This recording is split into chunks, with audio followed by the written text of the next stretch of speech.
IRS가 이 국민들의 일반 은행 계좌를 직접 들여다볼 수 있게 접근권을 이제 허용해 주는 문제, 이 문제가 지금 상당히 지금 점점 커지고 있습니다. 초기에 이 이야기가 나왔을 때만 해도 그렇게 큰 문제로 여겨지지 않았던 거였는데 지금 계속해서 문제가 좀 커지고 있어서 아무래도 좀 저희가 심각하게 얘기를 좀 해봐야 될 것 같습니다. 일단은 공화당 소속으로 되어져 있는 주 법무장관들, 공화당이 이끌고 있는 주가 저희가 알기로는 26개 주가 있는 것으로 알고 있는데 그 중에 20개 주의 주 법무장관들이 공동으로 바이든에게 서한을 보냈습니다. 그 서한은 지난주 금요일 날 보냈는데요. 그 서한에 보면은 이런 이야기들을 합니다. 미국인들에게 자격이 주어졌고 누릴 자격이 있는 사생활에 정면적으로 반대하는 입장이다. IRS가 지금 이렇게 통장 기록을 볼 수 있게 정보들을 취합하겠다라고 나오는 것은 결국은 우리 국민들의 사생활 보호권을 위배하는 것이다. 이런 주장을 펼쳤고요. 근데 국세청에서 이런 짓을 하려고 하는 가장 큰 이유는 역시 돈 때문인데 3조 5천억 달러라는 어마어마한 돈을 10년 동안 이제 쓰겠다. 이렇게 계획을 지금 세우지 않았습니까?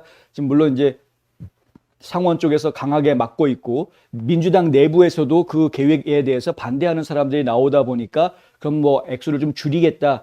1조 9천에서 2조 2천억 정도 규모까지는 줄여도 괜찮다라고 바이든 입에서 얘기가 나오긴 했습니다만은 아직은 이제 그 내용이 어떻게 조절됐다라고 말할 수는 없는, 지금 얘기가 계속 진행되고 있는 중이긴 합니다. 그런데 어쨌든 2조가 됐던 3조가 됐던 엄청나게 많은 돈을 지출하는 것은 분명한 사실입니다. 자꾸 큰 숫자들이 매일 연이어서 나오니까 우리가 점점 무감각해지는 느낌이 좀 자꾸 드는데요.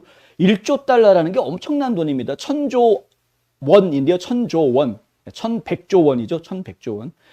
근데 이 1조도 아니고 막 3조 이런 돈을 쓴다라는 게 이게 굉장한 돈입니다. 그런데 이러한 액수의 돈을 쓰겠다고 했으면 또 반대로 메꿔 넣어야 되는 것 아닙니까? 어떻게 메꿔 넣느냐? 결국은 세금을 올려서 메꿔 넣겠다 이런 얘기들이 나왔죠. 그런데 세금을 올려가지고 특히 부자들의 세금만 올려가지고 이걸 메꾸는 것이 가능하냐? 그 가능하지 않다라는 계산이 이미 다 나왔습니다. 최근에도 바이든 대통령은 트위터에다가 40만 불 이상 버는 부자들한테만 세금이 올라가지 그 이하로는 절대 세금이 올라가지 않을 거다. 오히려 세금 내는 게 줄어들 거다라고 이렇게 헛소리를 뻥했는데 전문가들이 계산해 놓은 내용들 보면은요, 그렇지가 않습니다. 실제로 세금이 올라가는 효과는 그렇게 돈을 많이 벌지 않는 일반 보통 중산층에 있는 사람들도 세금이 올라가는 효과를 느끼고 있다는 것이고요. 가장 심각한 건 뭡니까? 물가가 올라가고 있지 않습니까? 모든 비용들이 다 올라가고 있기 때문에 결국에는 내가 돈을 버는 게 아닌 게 돼버리는 상황이 되는 것이죠. 예. 제가 3억 5천이라고 얘기한 건 죄송합니다. 3조 5천억인데 새겨 들어주십시오.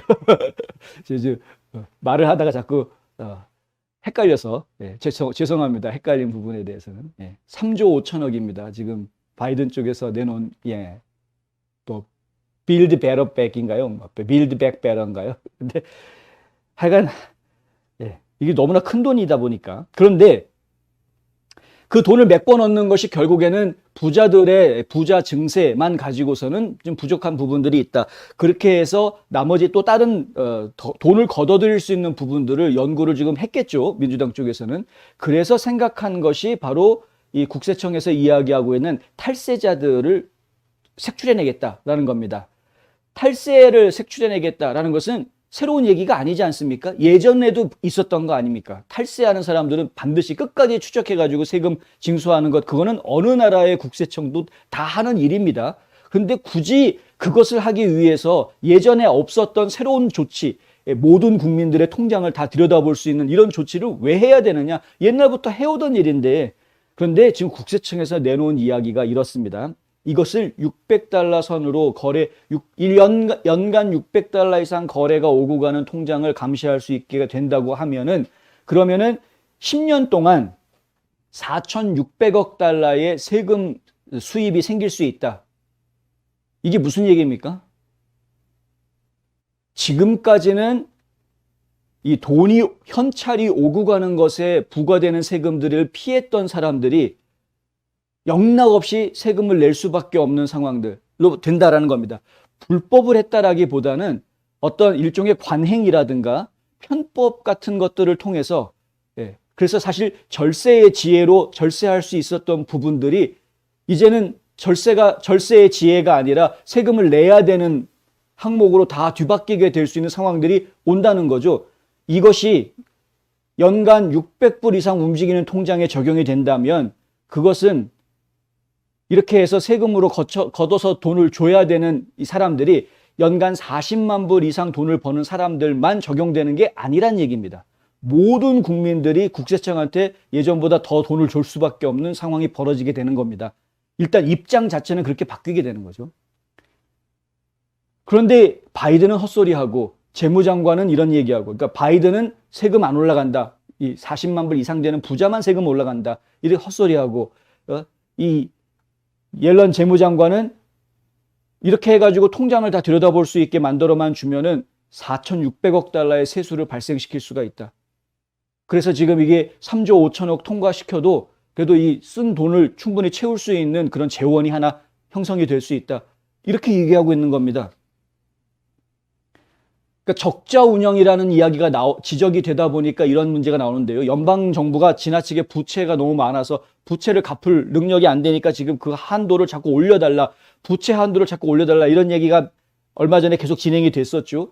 근데 이 부채 한도를 계속 올려야 되는 이럴 정도로 적자 운영을 계속되기 때문에 그런 건데 왜 적자 운영을 하느냐? 그러면 그렇게 적자 운영하면서 또 이렇게 3조 5천억 달러란 돈을 더 쓰겠다라고 하면은 적자 보는데 더 큰 돈을 빌려오면 이거 어떻게 감당하느냐? 이제 이런 비판이 많이 나오니까 적자 아니다, 제로다, 제로섬이다 이 이야기 계속했었죠. 펠로시도 했고 바이든도 했고.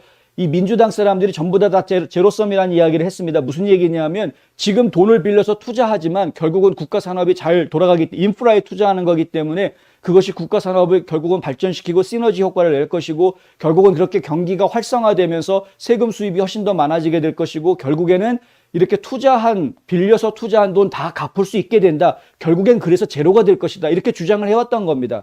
그런데 그렇게 투자해서 산업이 발전하고 세수가 늘어나가지고 자연스러운 성장에 의해서 이거 투자했던 돈이 메꿔지는, 갚아지는 것이라면은 긍정적일 텐데 지금 이 얘기는 지금 다른 얘기죠. 통장 들여다보고 이 국민들이 여태까지 세금 회피하고 도망치고 다니고 있었던 거 아니야? 불을 켜고 쫓아다니면서 전부 다 싹 끌어들여가지고서는 돈을 거두면은 10년 동안 4,600억 달러를 걷어들일 수 있다. 이 얘기는 지금 전혀 다른 얘기입니다. 산업이 잘 돼서 세금이 잘 들어오는 거랑은 완전히 다른 이야기입니다.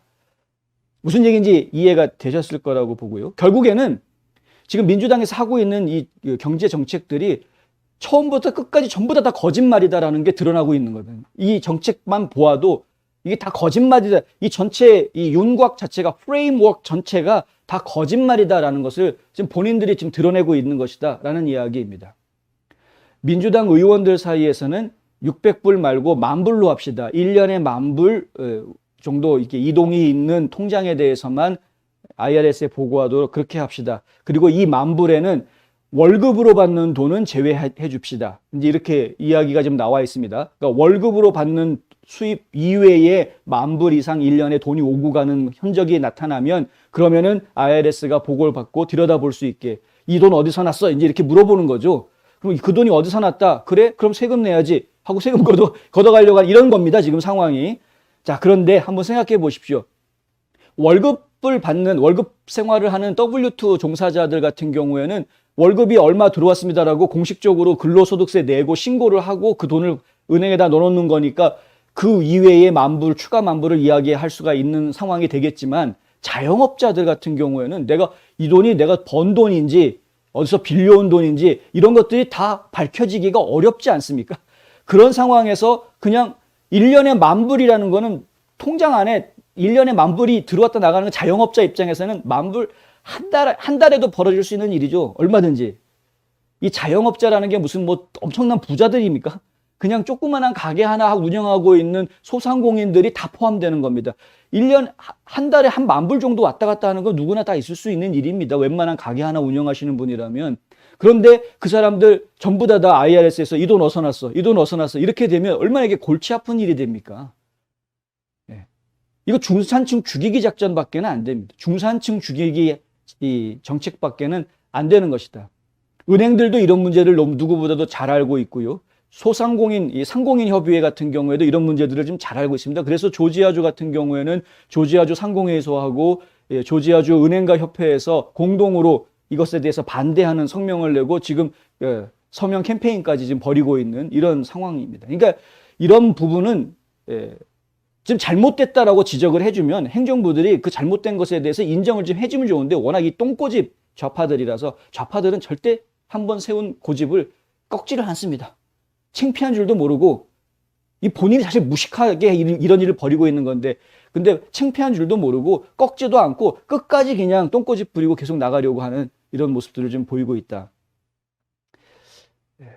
계속해서 이거 저희가 반대해야 되겠고요. 이런 것들이 통과되지 않도록 이건 뭐 헌법적인 우리의 권리, 우리 프라이버시, 사생활을 보호하기 위한 우리의 헌법적인 권리를 지키는 문제이기도 하고 그리고 현실적으로 지금 민주당 좌파 정권이 세우고 있는 인적 인프라라는 아메리칸 패밀리스 플랜이라고 하는 이 인적 인프라 계획 자체가 잘못된 계획이라는 것을 아주 여실히 보여주고 있는 것이기 때문에 이거 반드시 철회하도록 뒤집도록 저희가 신경 써야 되겠습니다.